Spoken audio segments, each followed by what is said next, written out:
It's Douglas Coleman. Heidi-ho, heidi-ho, heidi-heidi-heidi-ho. Welcome to the Douglas Coleman Show. It's me, Douglas Coleman. How are you today? I am really excited about our show today. We have got a fantastic musical guest, a band, acoustic rock band out of Chicago called Villa Avenue. And I tell you honestly, I don't volunteer these kind of compliments to other musicians too often. But these guys are probably one of the best bands I have heard in a while for indie. And for anybody, not even indie. But their style is original. Chris Schinler, who is the singer-songwriter, has an amazing voice. And he writes great songs. And I can't wait to talk to him. They are... I'm a new fan. I must say I am a new fan of Villa Avenue. So they will be coming up very shortly. But right now, I want to introduce my co-host. She is the president and founder of Ladylake Entertainment, the always light and fluffy Ms. Cindy Diadamo. Hey, Cindy, how are you? Doing great. Oh, good. I'm glad to hear it. So, anyways, I got to talk more about Facebook because I've been getting some weird messages. The latest one is, I think it's kind of a continuation of that Nigerian postal money order scam, except now that everybody knows about that scam, I think they've gone online and I think they're trying to scam people in a different way.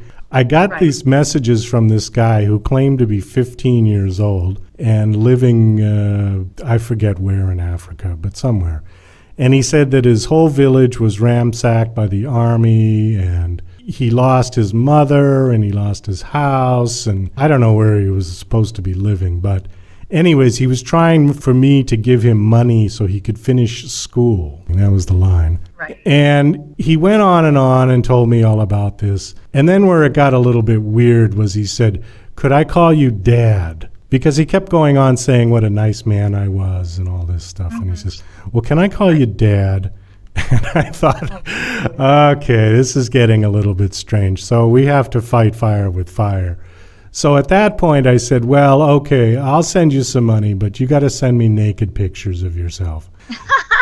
And at that point, he just cut off the conversation immediately. That just scared him right away. So I think homophobia worked well in my advantage in that point. But well, there are just all kinds of people online who come up with all sorts of stories to try and play on nice people, people's sympathy, and wind up getting money out of you. I've had I usually get hit on by random guys. Yeah. And I don't ever know if the guy is legit or the guy is, you don't know because all you see is a profile and a photo. And the photo they could have gotten off of anywhere on the internet and just drummed up some scheme to, take you for money. But oftentimes I'll write something back that's as silly as I can concoct. And I am really good at that. There was a guy, and I'll call him Larry in quotes.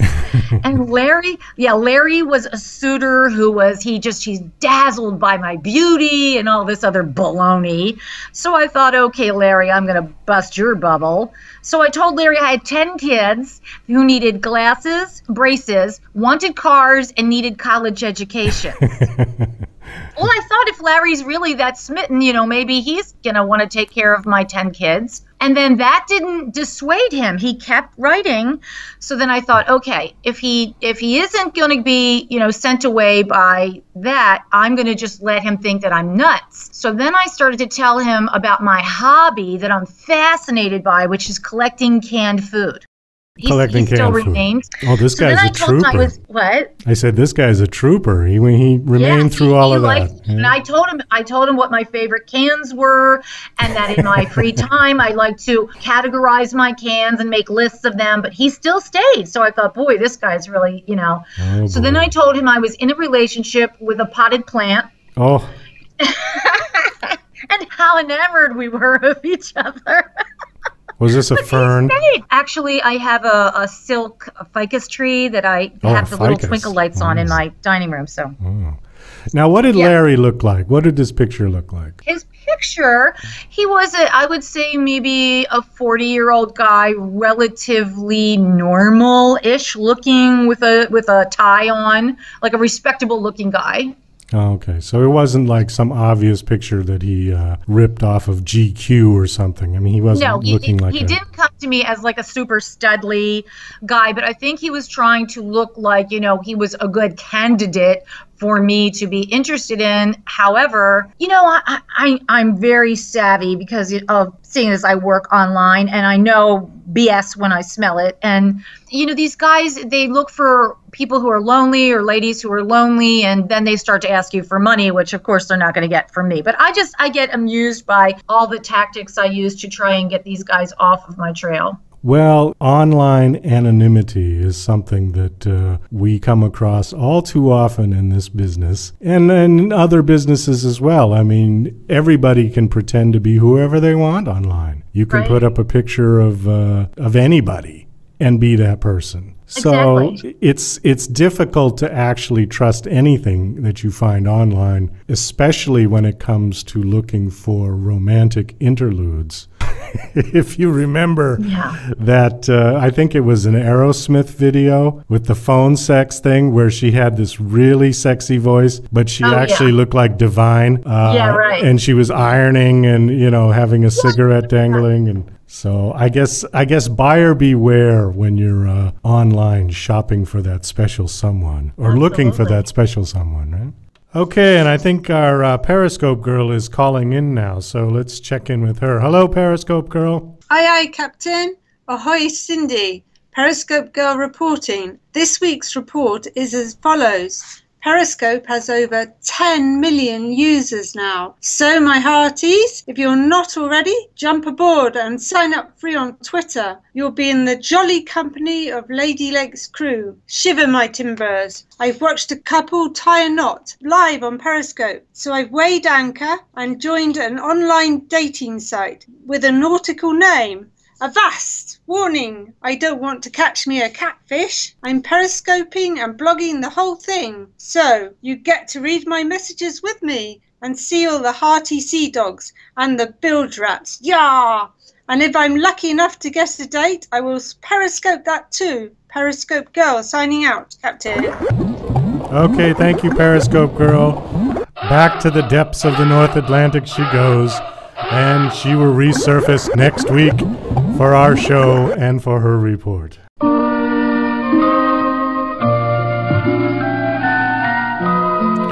And now, once again, it's time for Ladylake Corner.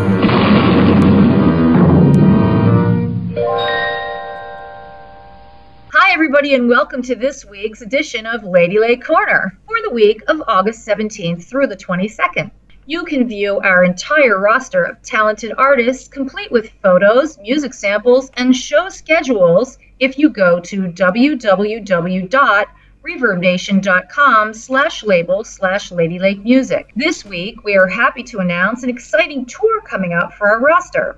Two of our talented acts, the Sharon Leah Band, who is #1 in pop in Trenton, New Jersey, and Diane Cameron, who is #3 in world, gospel, and jazz in Stone Mountain, Georgia, will both be performing at the upcoming Cutting Edge Music Business Conference in New Orleans. You can read about the Cutting Edge Conference and see the entire show schedule at www.cuttingedgenola.com. The ladies will be performing a series of shows. Diane has 3 shows. Her first show is Thursday, August 27th at the Little Gem Saloon at 10 p.m.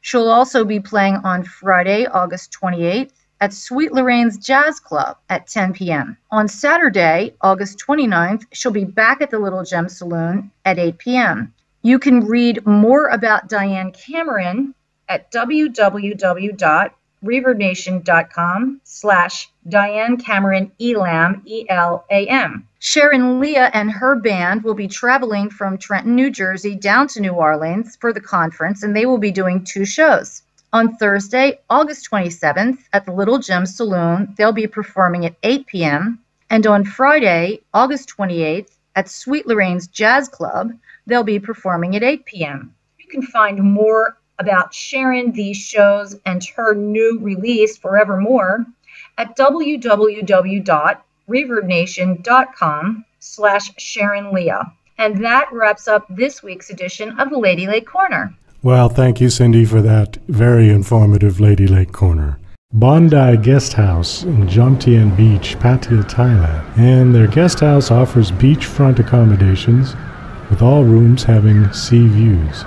Some rooms have balconies overlooking the sea as well. The Jomtien nightlife is within an easy stroll, and the beach is right outside your door. The attractions of Pattaya City nightlife are also just a few minutes ride away. Food is available 24 hours and offer a selection of European and Thai food. The owners, Colin and Malcolm, look forward to welcoming you to the Bondi. And if you book early for October 2015, rooms start at 600 baht per night, which is approximately $18. For more information, email Colin at bondipattaya, BONDIPATTAYA, at yahoo.co.uk. And if you do contact them, please mention that you heard about it on the Douglas Coleman Show. Okay, I want to bring on my special guest today. Let me just read you their bio real quick. Villa Avenue is an acoustic rock band out of Chicago, Illinois. Their newest single, Tell Me Your Goodbyes, was produced by legendary producer Stuart Epps in London, featuring Stuart on the guitar and Paul Hirsch from the band Voyager on keyboards. Villa Avenue is currently recording a new album that includes Running in Circles and The Stranger. They can be found playing shows in and around the Chicagoland area, and you can also find them on Reverb Nation at reverbnation.com/Villa Avenue. Lucky enough to have 2 of them here today on the show. Please welcome Chris Schinler and Jim Cassidy. Hey, how you guys doing? Hey, how's it going? Good, how are you? Good. I wanted to ask Chris, how did you find Stuart Epps? You know, I'm trying to, we send out a lot of stuff as just musicians. We just send out stuff all the time. And so what I believe was I had just uploaded the song. We had a demo version of it that was pretty plain. It was just guitar and bass and drums. And we had uploaded it. I came across an ad where Stuart could critique it. So I kind of wanted to get I thought, well, this is an opportunity to get maybe a critique from a guy in the industry that, you know, I just like to know what he thinks. And so he wrote back with a critique, and he said how much he enjoyed the song. So then he asked if he could work on it and produce it, and he said he had all these ideas for it, and he seemed pretty excited. So then we worked with them, and he sent us that finished product. Well, it's interesting because Stuart, actually, I know Stuart. He's produced 4 of my songs as well. I found him actually through Music X-Ray. I don't know if you know that website or not. I believe that's actually the website that we found him through. Oh, okay. All right. Well, he works out well in Music X-Ray because now he's done 4 of my songs, and Paul Hirsch played on one of them. And nice. Johnny Martyr played on all of them, actually. He was also in Voyager. And Stuart produced Voyager way back in 1970, I think it was 78 or 79, when they had their one hit, Halfway Hotel. Halfway Hotel, yeah. Yeah. So, no, Stuart's a great guy. In fact, he's been on the show, and we did a nice interview. If you get a chance, listen to the interview I did with Stuart. We're a step ahead of you because we listened to it earlier. Oh, yep. Fantastic. Yeah, don't you love the stories about Elton John and John Lennon being on the plane? And I can just imagine being a kid. You know, he was probably like 18 or 19 at that time. And getting on a private jet, and Elton John, and then John Lennon decides to join the group. I'd be like, I wouldn't know what to say. I'd be like, I probably wouldn't say much. I don't think I would say anything. I just sit there and stare at him, you know? And he had that story about Yoko knocking on the door once at his apartment. And like, Stuart's a great storyteller too, so it's great listening to him tell the stories because he's got these great experiences, and then he can tell them well too. Well, when he was on the show, it was so funny because after the show, we were just talking, and I said to him, you're a great guest. All I have to do is push your go button, and I can just sit back for an hour. I don't have to say anything. Just switch him on. But he's a great guy, and so I'm happy you're working with him because he's a fantastic producer. And we were very excited to work with them. Well, that's terrific. Okay, so tell me about Villa Avenue. Who's I know it's Chris Schinler is you, and you're the lead singer and the songwriter, I guess. And then we get Jim Cassidy. And Jim, what do you do in the band? Just guitarist right now, lead guitarist. I'm actually a new addition to the band. They were operating without a lead guitarist, so Chris got a hold of me through a mutual friend, and but anyways, he wanted to record some new songs for an album, and I have a little studio in my basement, so we got together and recorded 3 of them: Running in Circles, Hard to Say Goodbye, and The Stranger. And that's kind of self-produced stuff. But and then I played a show with them recently, and I'm looking forward to playing some more shows. I've kind of been out of the live music game for a while. I haven't had a band for a long time, so I'm having a lot of fun with it. Well, great. I wanted to tell you, or actually ask you, about the song Running in Circles, because I've played that about 10 times, and I got to tell you, Chris, I absolutely love that song. I think that song just hits it in so many spots. It reminds me just slightly of that REM song, This One Goes Out to the One I Love. Remember that song? Uh-huh. I mean, the rhythm is different and everything, but there's something about the flavor of your song and the flavor of that song. Sometimes there's just like a vibe to a song that reminds you of a different one, but I like Running in Circles a lot. I had a lot of fun playing guitar on that one too. Well, it's got such a funky rhythm, and the melody is great. It's one of those songs that, like, musicians can like it for technical reasons or the way the song was crafted, and there are just the little spots here and there. And yet non-musicians will also love it because it's really catchy. It has what I would call like a hit song flavor about it. At least maybe what a hit song was back in the day when acoustic rock was more mainstream. Well, to me, that's actually the definition of like the perfect compliment, because you gave us a little bit of like, well, there's respect for people that do it, and also for people that would just want to listen to it. So it's interesting also that you brought up REM, because I'm highly influenced by them. But one of the things that I really liked about them is that they can have songs that are kind of seem maybe lyrically darker, but they have a happier tone to them, kind of like this tone of like, hope behind it. Oh, and it's kind of right. Like the melody or the song itself will be a happy kind of tune, but the lyrics will be a bit more dreary and dark. Yeah, melancholy, right? No, that song. The other thing I liked about that song too, the electric guitar sound. That kind of gang, that sound to it. It reminded me of like John Lennon's old Rickenbacker sound from like the song I Feel Fine, and around 1964-65 he used a Rickenbacker that really had that tone to it, and I was like, wow, I haven't heard that tone in a long time. That's so cool that you guys put that in there. Thanks. I'm trying to remember what I used on that. I think it was it was either my semi-hollow or like a 335 or a Les Paul. I honestly don't remember. Okay, because it's got a great kind of. I don't know. It's hard to describe a sound. It's like trying to describe a smell. You have to always relate it to something else. Like a scratchy sort of. I don't know. I like the sound. In any event, I love it. I'll take it as a compliment because at least I picked the sound. So thank you. Oh yeah, definitely. I wanted to actually, Chris.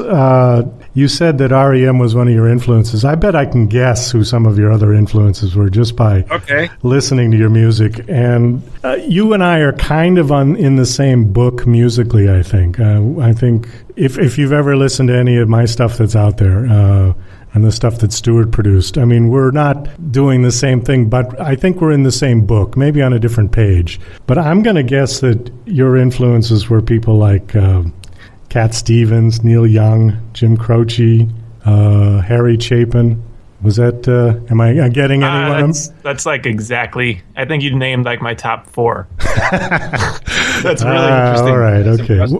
Well, yeah, because I can hear it. I can hear it in not to say you're copying. You're not copying. No. You've got a very original sound. But I can hear the influences in your music, definitely. They're very strong. Yeah, definitely. That's actually very, very spot on there. Very, very good. Oh, thanks. All right. Well, I recently just saw Cat Stevens a couple months ago in concert. Oh, did you? Oh, cool. Yeah, in Chicago. And hands down, it was one of the greatest shows. He's still just amazing. I've never seen him, but I love his music, and I love that movie, Harold and Maude, where he did like the whole movie. The whole movie was his music, and I thought that was so great. That's actually something I've always wanted to do, would be to just do all the music for a movie. I wouldn't even care what the movie was about, but just to have like all my songs right in it like that, I think. And you don't hear that so much anymore. Yeah. Really, I mean, any big Hollywood production has a lot of, a lot of soundtrack and instrumental stuff and just keyboards. You don't hear like somebody singing through the whole movie like that. I think that's a very a wonderful way to make a movie, but I know people don't really do that anymore. Yeah, and there's so much money I think that goes into these movies now that every movie's big budget. So they're gonna go with songs that are like that they know are like they're not gonna be as creative with their soundtracks or with who they hire. I think in their music process. Oh, I agree. Yeah, I think they're just picking songs that are already done. And they're already known, and they can just pay the license fee and and take the song and go. But yeah, that's a great. That would be very very cool to do, to be able to write a score or something. Okay, well, listen, we should play a song because we've got 3 songs to get through, and so let's see. Which one do you want to hear first? We were talking about running in circles, so let's do that. Let's play that one. That's my favorite one, anyways. Okay. All right. Well, tell me a little bit about the song. Tell me about like the lyrics or what inspired the song, or is it about anybody specifically? Yeah, I guess it's pretty. Without getting too deep into it, there's a point, I guess, in my life where things were just kind of not going anywhere quickly, and it was kind of a sort of a struggle, but it's basically just running in circles. It's just that you're putting so much into something, but you're not moving. So the song's basically about that, and then just kind of the hope of getting out of that. Well, I definitely hear you in that, and especially being in the music business. I think most indie artists at some point in their life have run around in circles. Okay, let's hear it. This is Running in Circles by Villa Avenue.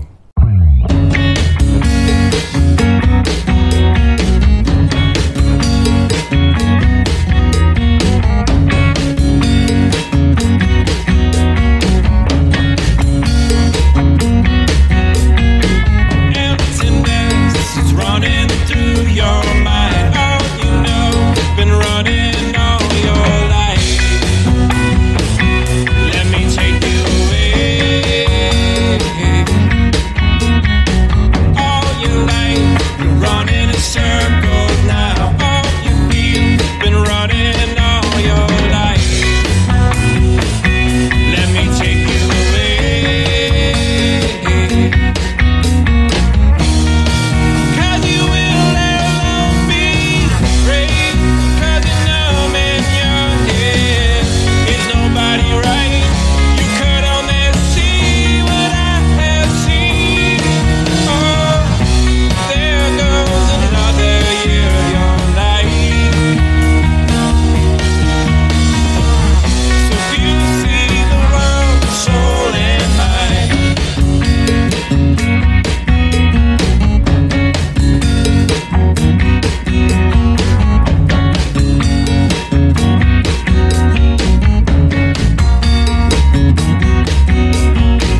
part with like the extra guitars in the beginning. Like it sounds kind of cool. Ah, that was great. I love listening to that song. I never get tired of it. Hey, do I hear a cowbell in there?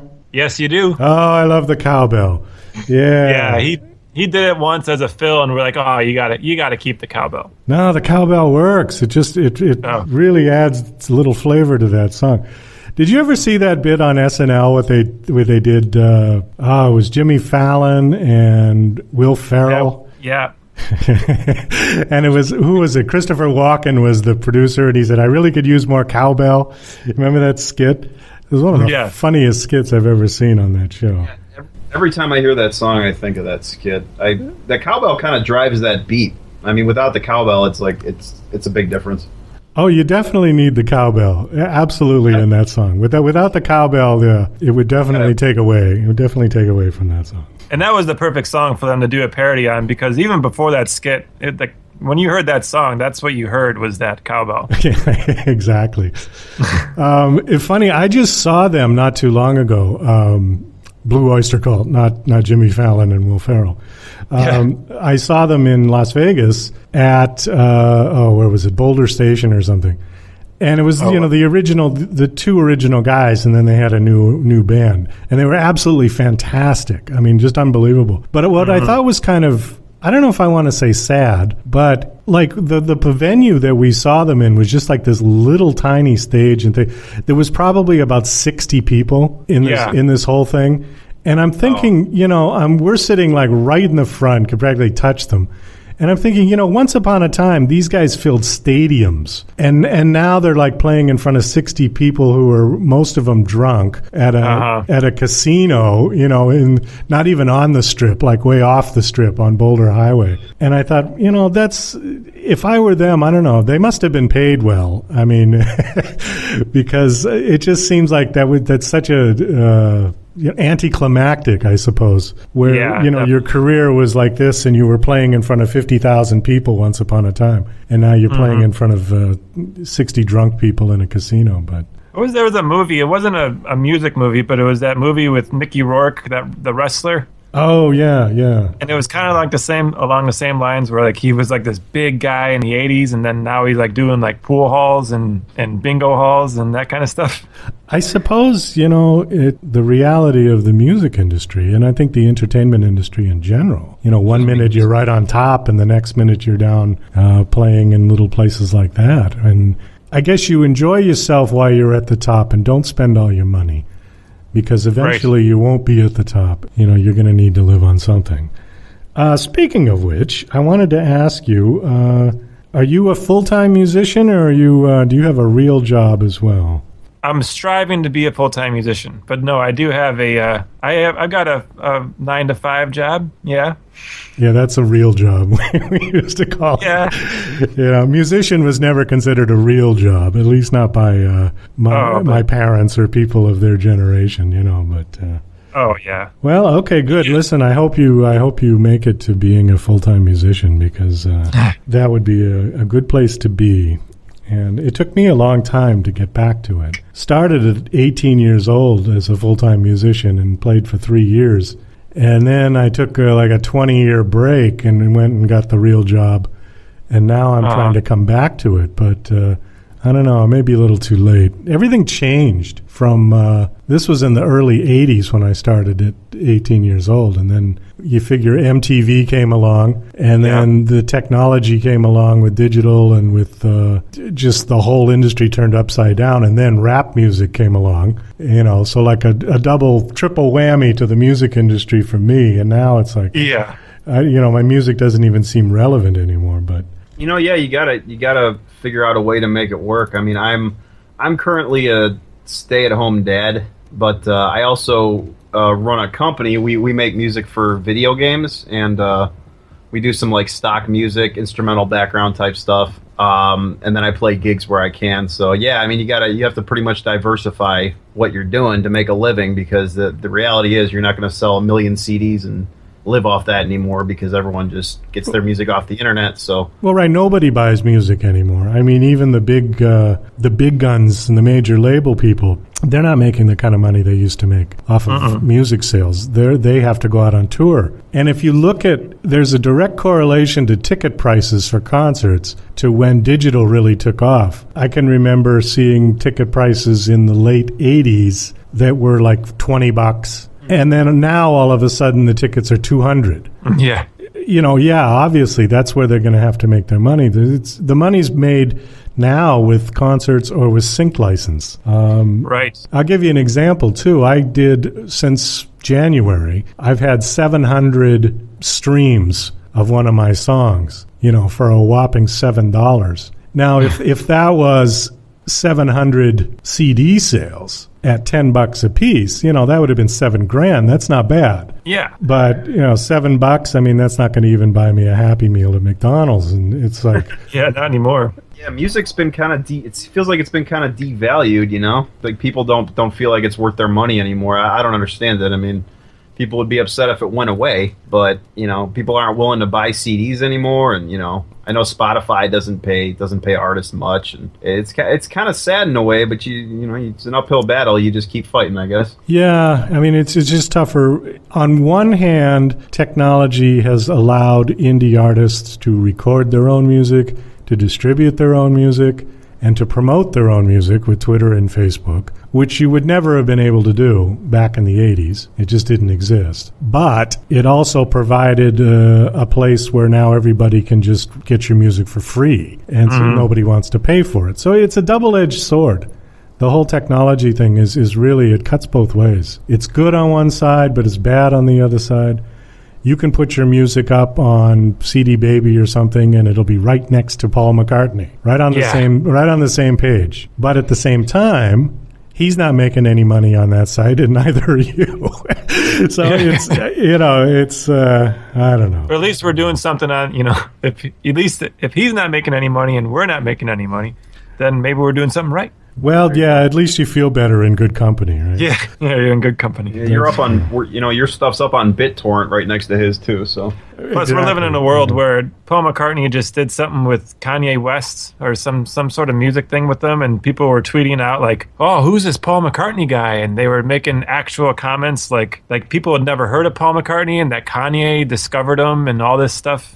Oh, yeah, wasn't that disgusting? I saw that. Yeah, and it was like, wow. that's like never having heard of Mozart or something, at least in my book. Well, as far as just like mainstream music goes, and just how do you not? It's just crazy that the generation that's already going to forget about the Beatles is already here. Yeah, I would have to agree with you on that. That's a scary, scary, scary thing. What I was curious about, though, is why did he want to work with Kanye? His viewpoint is that he's trying to stay relevant in not just the people that he has, but just people that he doesn't have, as far as younger kids or, you know, the people that forget, that don't even know he existed. So on one hand, maybe he just is trying to, it was a smart move for him business-wise. Well, I suppose, but it just seems sad that he would have to attach himself to Kanye's coattails in order to sell a few more records. I mean, it's not like he needs the money. So I'm thinking you're right, that it's just he's still in good shape. He looks great. He's got his health, and he just wants to be out there. And the only way he's going to be out there is to do that, is to attach himself to somebody who is relevant at the moment. Mm-hmm. And it's sad. I was sort of disappointed because I'm a huge Beatles fan, and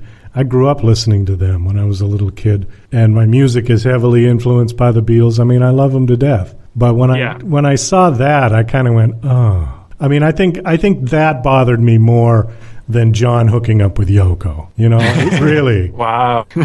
That may have had a bigger impact long term, but yeah, I see. Kanye, I don't know. He's a professional instigator. He's a professional troll, and he actually has. I mean, I've heard some of his music. None of it's really blown me away, but I mean, he's recognized as a very talented producer.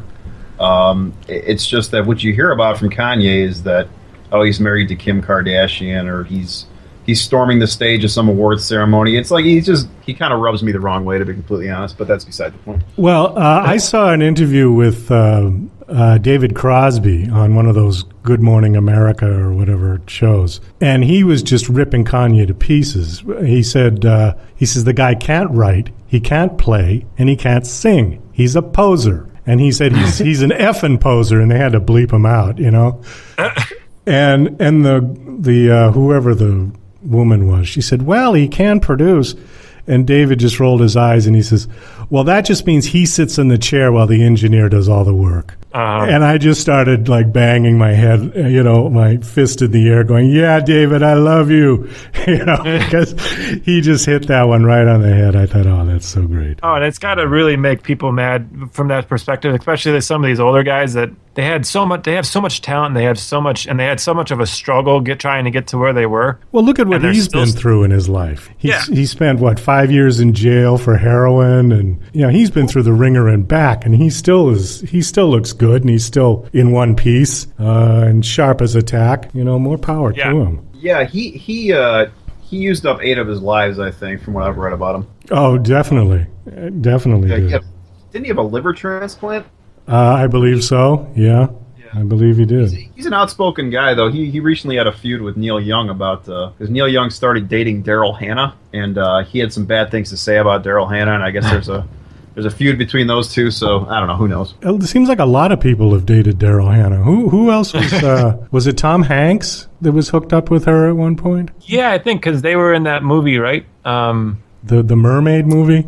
Splash. Yeah, they were in Splash together. Right. Oh, wow, that goes back a few years. 85 or so. I don't know. That's a guess, but okay. Do me a favor, Chris. Give me just a quick background on yourself. Like, you know, you don't have to tell me where you went to school, but like, what did you do when you were a kid, and how did you get influenced by music? I know it's kind of a stock question, but I'm curious. Oh, that's okay. No, I got kind of a musical family on both sides. I have an uncle on each side of my family that play guitar, and one of them is in Austin, Texas. He's got a band down there. I got into playing guitar, acoustic guitar specifically, by my uncles. Like you had mentioned before, with when you got those influences right. My dad was big on like storytellers, you know, guys like Harry Chapin and Gordon Lightfoot. That's another big one. Oh yeah. And just these guys that could just write a song and just tell a story. So I just started getting into those guys and trying to play. And then really it was just meeting different musicians and playing some of my songs for them and some good feedback, and then just growing from there. So a lot of it's just been fun meeting other musicians and playing and learning, you know, what you have the ability to do. I'm guessing you're about 30 something? Close, yeah. Close. You going to tell us exactly, or do I have to guess? Oh, yeah, I'm 30. Exactly 30. Okay. So when you were growing up, that music that you were listening to was already pretty old music, right? Yeah. Oh, yeah. My dad was definitely got us turned on to the music that he grew up with. Oh, I got to shake your dad's hand. I mean, that's fantastic. I mean, literally every Saturday morning, we'd be woken up to Harry Chapin's Greatest Stories Live CD. Oh, with the crowd. Wonderful. They come in chanting, 1, 2, 3, whatever, and they get into the song. And every Saturday morning. Pretty strong on that. Oh, your dad sounds all right in my book, definitely. How about you, Jim? Why don't you give us a little quick rundown on you? Yeah, my family, I guess, wasn't particularly musical. My sister is a singer, and she's also an actress. She's been in plays and musicals and things like that. But I played saxophone. I started when I was, I want to say, like 10. Oh, cool. Played that up through high school, and I switched to guitar at some point. I actually stumbled into a 1971 Gibson. I think it was called an S1. It was like an SG, but it only had one pickup, one bridge pickup, but it was cherry red. It kind of looked like an Angus Young guitar. I love that thing. But yeah, I mean, when I was a kid, it was, again, my mom, very much shaped my musical tastes. I mean, she lots of Paul Simon. That album's still crazy after all these years. Oh, I love that song. I love that whole album. Yeah, that song is fantastic, and that album's great too. But I used to do that song, actually. That was one of my covers. I used to play that. That's a tough song. That's a lot of jazz chords. Well, that was my, you were just talking about how your mom influenced your music. My mother influenced my music in the sense that she was a jazz fan. So when I was growing up, I got to listen to a lot of Ella Fitzgerald and Miles Davis and Dave Brubeck and stuff like that. So the jazz chords, when I started to learn to play piano, kind of were coming out. that song just sort of hit right in there. So when I was playing out, that was one of the songs I really liked to do. And I don't know, I just love jazz chords. I love jazz piano. And Oscar Peterson was another one, probably the fastest piano player I've ever seen in my life. Mind-blowing. But yeah, Oscar Peterson, Thelonious Monk. Yes. Going back. Yeah. But yeah, I love that. I love that stuff too. I love the Rhodes sound, like the electric piano on that album. But yeah, anyways, my mom liked that stuff, and a lot of like Pink Floyd and Zeppelin. Pink Floyd's probably still my favorite band. Yeah, I listen to when I was growing up, I listened to more modern stuff. Some Metallica, and I went through the grunge phase with Nirvana. But it's always kind of been the classic rock. I'm also into composing instrumental music. Like I said, I make music for video games. That's a recent thing that's been a lot of fun. So yeah, I just love music. I love every genre, and I want to be able to do it all. And that's kind of my problem. I just can't focus on anything. Well, nothing wrong with that. I think creative people tend to have multiple thoughts going on all at the same time, and they need a lot of feedback and input. Stimulus is the word I was looking for. I mean, I'll sit there with 3 computers on and the TV on all at the same time, and I can be watching, everything that's going on all of them. And meanwhile, my brain is going into some other direction. So I think it's very typical of creative people that we need all of that kind of stimulus. Mm-hmm. Very familiar. Yeah. Okay, let's play another song.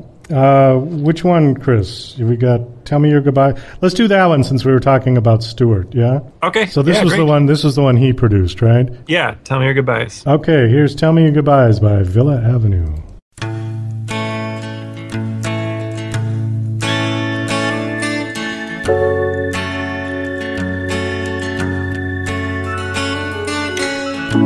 As I lie awake and watch you breathe, shadows on the wall go dancing on the breeze.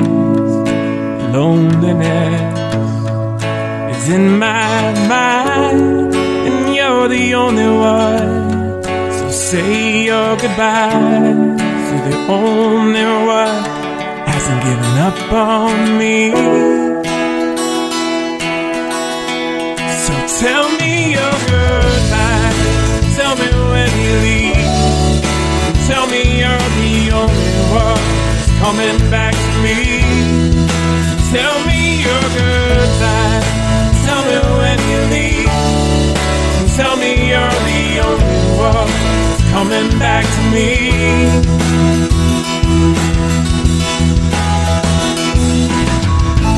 And I'll never know the reason why you'd save a man like me. Why would you try? I'd throw my hands up and leave it all to me. And what I'd offer you is the way I used to be. You're the only thing anybody saw in me. So tell me your goodbye. Tell me when you leave. Tell me you're the only one who's coming back to me. Tell me your goodbye. Tell me when you leave. Tell me you're the only one who's coming back to me.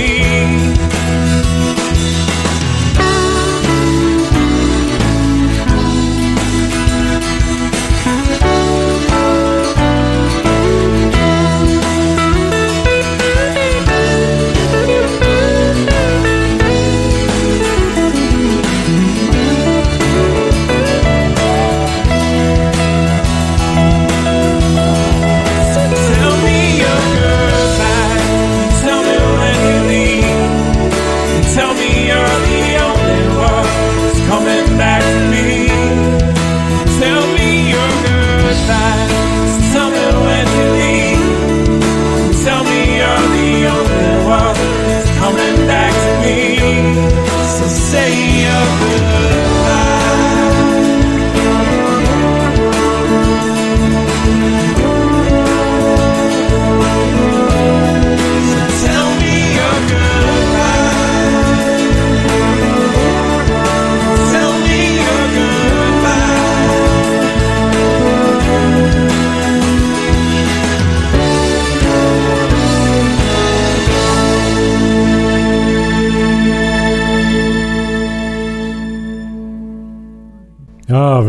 Chris. You got a great voice, Chris. I love your voice. Thank you. Thank you very much. Now, that's natural. I don't think that was anything you learned. I think you were born with that one. Because it's just. Yeah, I was actually. Go ahead. I was going through some. I'm trying to graduate college soon in next month or next in a couple of months. And I was looking through my transcript, and I had a couple Fs on my transcript. And one of the Fs I got in my class was applied voice. Seriously? Was one of the voice? Fs I got, and then another one was fundamentals of music. So I got an F on my transcript in fundamentals of music, and I got one for applied voice. Oh, that's funny. Yeah, well, I failed music theory. That's a lot. That's a little harder than just the fundamentals. What's applied voice? What does that mean? I remember it was right after I got out of high school, and I was taking different credits, just trying to fill up. It was at a community college. I just figured, well, if I'm going to get into singing, I should probably learn what I'm doing. So I took it was just a vocal class that I went to once or twice. Oh, you don't need singing lessons, man. I felt very awkward. No, they had us record them, and just let it flow the way you do. It'll come out. You were born with it. I can hear it. There are these people. I'll tell you a story. There was this one guy that I used to jam with. He was a jazz sax player, really, really good. And then years and years later, I ran into him again. He was playing at a little bar, and he had a new band with him. And he had this girl who was singing, and she was very pretty. These were like kind of old, gruffy guys by the time I saw him again. And so they had this, 18-year-old hot chick out in the front singing. And she was okay. Her voice was all right. But she had these like 3x5 index cards that she was holding. She's just standing in front of the microphone. And she's singing, she's holding these cards. And at first I thought they were the lyrics. I thought, well, that's kind of sleazy. You should memorize the lyrics, right? Yeah. So anyways, they went on break. And I said, she sings good, but there's something weird about the way she sings. I can't quite put a finger on it. And he says, I know what it is. I said, well, what is it? He said, she went to school to learn how to improv. I said, what? I said, you can't learn that. You think of somebody who sang like Ella Fitzgerald, who would just go off and like imitate different instruments in the band, and just, that was all coming right out of her head, her heart. This girl actually went to school to learn how to do that, and it didn't work. It just didn't sound right. It sounded off. It sounded like she just wasn't hitting the spot. You know what I mean? It sounded like a textbook. As if a textbook could like read it back to you. Yes. Well, have you ever seen people who play the piano with music only, and they have no musical sense at all, and the thing comes out very mechanical and very robotic sounding? Yeah, exactly. And that's what it was. That's what she didn't have any feel. She didn't have any soul. And your voice has got all kinds of soul, man. And you don't need singing lessons, please. No auto-tune, no singing lessons. You do just fine. What was on the index cards? I got to know. They were like self-help little cues for her. Don't screw up. Keep your head up. Smile. Stuff like that. Oh, like self-motivating type thing? Yeah. Like, what's his name? Tony Robbins or one of those guys. I mean, it was just like little things to keep her pepped up or prepped up or whatever. Oh, God. Well, speaking of that. Yeah, go ahead. Speaking of that reading the lyrics thing, I just recently went and saw Neil Young at Summerfest. Oh yeah, and they had cameras like on the stage or whatever to show the screens, the big screens, because we were kind of sitting farther back. And on the camera, you could see he came out and he sat down and he started singing After the Gold Rush. Yeah. But the camera angle, he had a monitor in front of him, and on the monitor in front of him was his lyrics. Oh, he had a teleprompter. Yeah. It was like scrolling his lyrics, and you're thinking, I don't know, maybe it's something that you forget over time, maybe, or I don't know, maybe you just have so much. But I have heard of a lot of people, especially singers and stuff, that have been doing it for a long time, that have their lyrics up on stage with them. Well, I would forgive somebody like Neil Young for that, because let's face it, he's not a young man anymore. And after you've done those songs 10,000 times, sometimes you do forget. I've seen videos of John Lennon in 1965 performing Help, where he screwed up the lyrics all the time. He screwed them up on the Shea Stadium. He screwed them up on the Ed Sullivan Show. He just mixed up the, like he sang the first verse second and the second verse first or whatever. No, I forgive him for using a teleprompter. That's, you know, I'm saying I think it's a common thing. Well, it might be. I know for me, I didn't have to do that when I was 18 or 19, but when I'm 70, I don't know. I may have to. I really, you know, I don't know if I'm going to still even have a voice by the time I'm that age. Since you guys are into the Beatles, there was this thing going on YouTube about the opening chord for Hard Day's Night, how people are still trying to figure out what it is. And I think some people have gotten it. But what I thought was amazing, and what this does actually relate to Running in Circles, because Running in Circles is one of those songs that's complex enough for musicians to appreciate it. And yet it's simple enough that people that are non-musicians, it's a catchy enough tune. The Beatles were masters at that. They played these songs, they wrote these songs that sounded simple. But when you kind of dissected them from a musician's standpoint, they always threw in some funky, weird chord in here somewhere, or did something and you went, oh, you know? They gave you one of those deals. And the Hard Day's Night chord was like the perfect example of that. You know how that was done? It's like a polychord, I think, with different instruments playing different chords. Yes, right? You're right. And what they did was George was on a 12-string guitar, and he played an F chord with a G on top and a C and a G on the bottom. And then there was a second guitar, 6-string, that Lennon played, which was a D suspended 4 chord, which is basically a D with a G on the top, I think. And then the bass played a D, all right? And I actually have a little clip here. I want you guys to hear this because it's just so funny. 1, 2, 3, 4. And that's it, right? It's unmistakable. Absolutely unmistakable, that chord. I just wanted to say that Chris, what you might be hearing is that Chris does not play chords in any typical fashion, pretty much ever, on acoustic. Like he pretty much has his own voicings for chords. Oh, cool. And it's a lot of stretch-fingered sort of stuff. It's really cool. It makes it a little tricky for me to learn sometimes, but that might be part of what the sound is. Because when he plays an A minor, it's not going to be an A minor like I play it or like most people play it. Down open or a bar chord. It's some crazy thing with the fingers stretched out that I can't imagine how he does. But it leads to some cool kind of directions that he goes in with the music. So, anyways, that's all. I just wanted to chime in with that. Well, I saw the video of you, Chris, on a radio show you were performing, and yeah, you were kind of all over the guitar. That was what song were you doing on that? I forget what the song was that you were doing on that. There's 2 videos. I'm doing Tell Me Your Goodbyes on one of them, and then there's a song of ours called Always. It's probably the one. It's probably Always that you saw. So going back to what Jim was talking about your guitar playing, did you just do that on your own, or did somebody teach you that? No, one of the guys I kind of like growing up purely based on his guitar playing was Dave Matthews. Oh yeah. So I kind of thought that he has a way, still probably, he's unique in the way to where no one plays kind of guitar like him. He's got these rhythms. And like going back to like Cat Stevens and those kind of guys, one of the things that I really liked about them was they have like these different timings and these different structures and these different chord progressions and these different things. And when I started noticing that people had these different ways of doing it, I would just kind of find the notes maybe like higher up on the neck.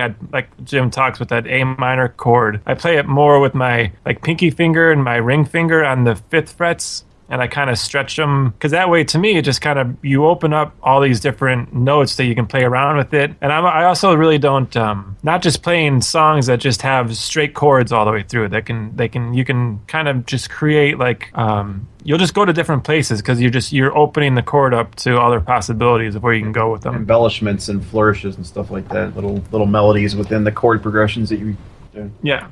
Oh, definitely. Well, that sounds amazing. Yeah, with piano, I have been doing that, like putting jazz chords into pop songs and playing the chord differently, the straight, 3-finger chord. Maybe it'll only be a 2-finger chord, but it'll be 2 different notes from, the opposite ends or something like that. Plus, having both hands, you can kind of, stick one hand in between the fingers in between the other one and get some pretty strange sounds, too. We got to get to your third song here. This, I definitely want to hear it. This Stranger. Now, wasn't it Billy Joel? Didn't he do a song called The Stranger? Yeah. Yes, he did. I guess you can't copyright a title, right? No, I think that's the one thing you can get away with. Yeah. All right. Well, let's listen to The Stranger by Villa Avenue.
Yeah, and that was The Stranger by Villa Avenue.